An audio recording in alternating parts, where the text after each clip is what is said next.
Iya, kamu nggak mungkin kan untuk bisa menyetop apa yang mereka lakukan sama kamu. Emang kamu bisa menyetop mereka semua untuk nggak ngebully kamu? Terlalu sulit kali. Gini deh, mendingan sekarang kamu fokus untuk gimana caranya biar mental kamu itu lebih kuat. Banyak caranya. Iya, iya, iya, aku ngerti. Oke. Sekarang fokus aja dengan apa yang bisa kamu lakukan. Karya deh, karya. Coba deh tunjukin sama mereka bahwa nggak ada alasan lagi mereka untuk ngebully kamu. Dan kalau bisa, mereka tuh pada akhirnya menjadikan kamu tuh seorang yang mereka panut gitu, yang panutan mereka gitu. Wah, itu keren banget. Bisa kayak gitu. Iya, heeh, iya, sifat baperan kamu lah sedikit ilangin lah, iya. Bisa nggak agak sedikit cuek, nggak usah terlalu didengerin, nggak usah terlalu dipikirin, gitu. Gitu. Ngapain kamu nggak bisa tidur hanya gara-gara mikirin omongan mereka? Ih, rugi banget. Iya, iya, heeh, iya. Kalau bisa, kemarahan kamu nih, karena kamu kan sakit hati nih ceritanya. Tunjukin bahwa kamu ini lebih hebat dari mereka. Iya, bisa. Kamu kan banyak juga potensinya. Iya, bisa ya, coba ya. Nggak usah terlalu dipikirin. Oke. Ya udah, nanti kita ngobrol lagi. Ya, dah. Siapa mbak? Temen aku. Ah, Jadi dia itu uh, stres berat oke. karena lingkungannya itu menurut dia menyakitkan atau menzolimi dia gitu. Tapi kalau gue lihat sih secara sekilas ya mungkin karena dianya juga terlalu baperan, kemudian nggak terlalu bisa cuekin sekitarnya gitu ya. Dia terlalu dipikirin, hal kecil terlalu dipikirin, kemudian jadinya berdampak dengan kualitas pekerjaannya, semuanya menurun, murung dan lain-lain, itu ngerugiin juga kayak gitu gitu loh. Nah, Apa dia jadi di korban bullying, body shaming atau apa? ya, jadi mungkin karena kalau menurut aku ya, dia itu memang orangnya itu perfeksionis. Oke. Nah, yang teman-teman sekitarnya tuh kayaknya terganggu kali ya dengan keperfeksionisannya dia. Jadi justru kelebihannya dia dianggap sebagai kekurangannya. Aneh kan? Gitu. Ya udahlah, menurut aku tuh kan nggak mungkin juga dia itu ngerubah situasi yang memang itu udah terjadi, terlalu sulit kali untuk ngerubah semuanya. Yang penting kan diri kitanya mempunyai mental yang kuat. Kemudian ya udah fokus aja sama karya-karya aja deh. Udah, bener nggak sih menurut kamu? Sebenarnya kita susah ya untuk merubah suatu keadaan, tapi yang kita bisa lakukan pertama kali adalah merubah diri sendiri. Setuju nggak? Setuju banget. Itu yang pertama. Terus yang kedua, eh, memang body shaming atau bullying itu masih dianggap sebagian dari masyarakat kita itu Hal yang biasa. hal yang biasa. Yes. True banget. Nggak kayak yang ya dia nggak masalah kok kayaknya kalau aku manggil Lina itu. Ya waktu kita SMA aja olok-olokan predikat yang nggak baik mungkin ya, pakai nama siapa, nama orang tua segala macam, itu juga sering terjadi kan mbak, kayak begitu. Dan sebenarnya itu merusak mental nggak sih?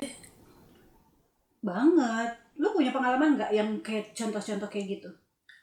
Gue dulu jerawatan kok. Waktu apa? Waktu remaja? Iya, SMA Oke, segala terus macam. Abis dibully. itu pastilah Terus gimana? habis. Apa yang lu lakuin?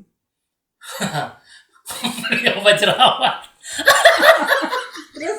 Tapi ya mau gimana, ya udah nggak bisa apa-apa. Maksudnya gini, ya harus disadari setiap orang tuh pasti punya kelemahan lah ya. Kita nggak mungkin menjadi si A atau semacam apa menjadi siapapun, tapi kan kita bisa nunjukin sama yang lainnya ya. Ketika di sini ada kelemahan, di sisi lain pasti Allah memberi suatu kelebihan kan. Ya fokus aja di yang kelebihannya udah. Ada hal yang kita nggak bisa rubah, mau gimana? Iya. Itu. Gue jadi ingat juga waktu gue masih kecil, gue nggak nganggap ini bulian ya. Ya, tapi ternyata dampaknya itu sampai gue gede. Jadi gue itu kan punya jidat tuh nong-nong banget, Wit. Beda dari kebanyakan orang, lebar banget. Jadi itu kan kayak diolok-olok gitu kan. Iya. Aku nggak merasa waktu itu stres dan lain-lain, nggak, kayak biasa aja. Paling ya nggak nyaman aja gitu dikatain Iya, gitu. iya. Nah dampaknya tuh apa? Sampai sekarang aku tuh nggak pede kalau jidat gue kelihatan. Makanya style gue tuh selalu poni gitu. Dan gue nunjukin sama orang-orang yang suka nertawain muka gue karena jidat gue nong-nong, lihat aja. Yang naksir gue banyak gitu. Jadi gue tunjukin itu. Ya dengan caranya gimana? Ya caranya ya gue ngerawat yang lain-lain lah. Kayak olahraga, sehat, kulitnya nggak jerawatan kayak lu gitu. Dan gue lihat juga lu jadi pembicara ya di beberapa ini ya. Iya sekarang ya. Nah itu tuh maksudnya lo juga panutan gue. Terima kasih. Thank you udah mampir ke cerita yang gue nih. Itu terus yang terakhir itu termasuk apa ya, misalnya ada kata-kata kok belum nikah, kok belum punya anak, itu termasuk bulian gak sih sebenarnya? Orang tanpa sadar nih, ini gue baru kepikiran nih. Itu pertanyaan yang sebenarnya orang iseng nanya, tapi orang yang ditanya tuh males kan.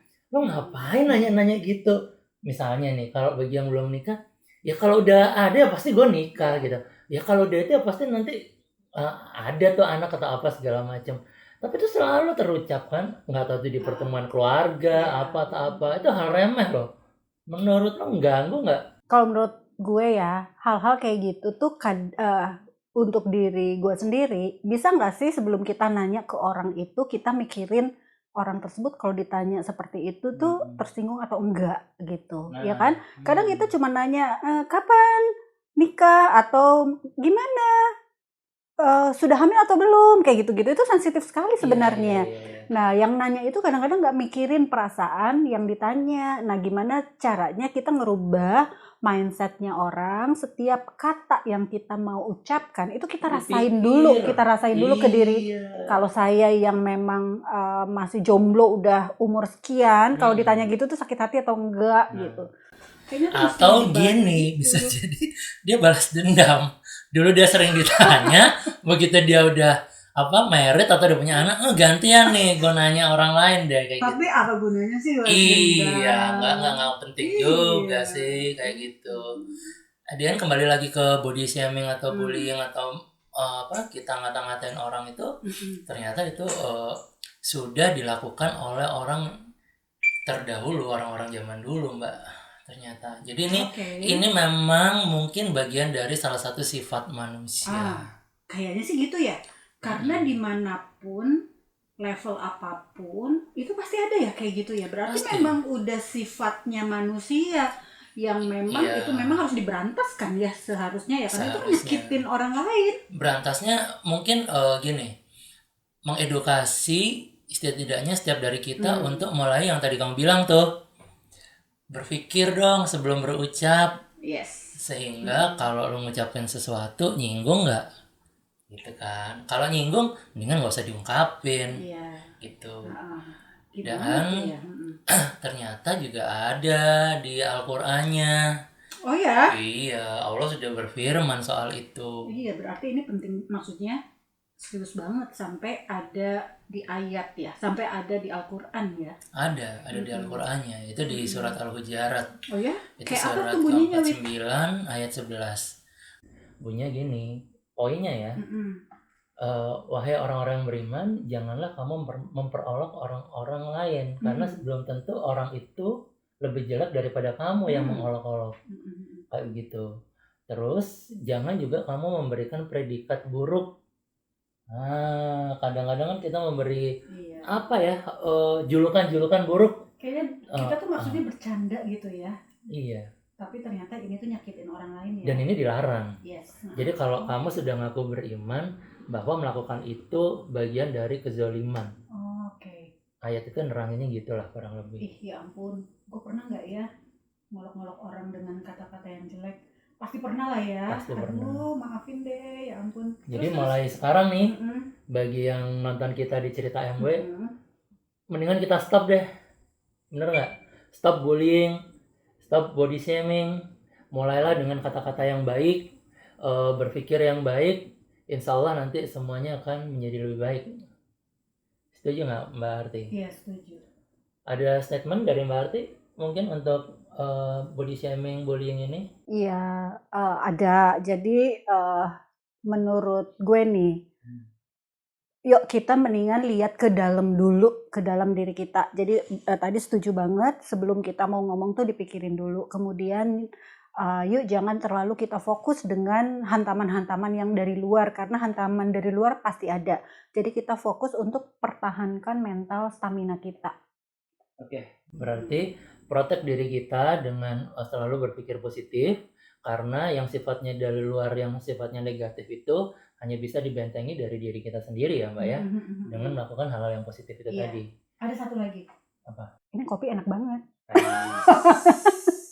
Ini agak-agak mengganggu konsentrasi tadi pas minum, enak banget. Pas. Mantap ya. Oke. Dah. Nah, itu tuh gantung aja. Oke, terima kasih untuk sahabat cerita MW yang sudah menyaksikan cerita MW kali ini. Kita kolaps bersama Arti Ardi Winata. Saksikan episode berikutnya di lain waktu. Saya pamit. Assalamualaikum warahmatullahi wabarakatuh.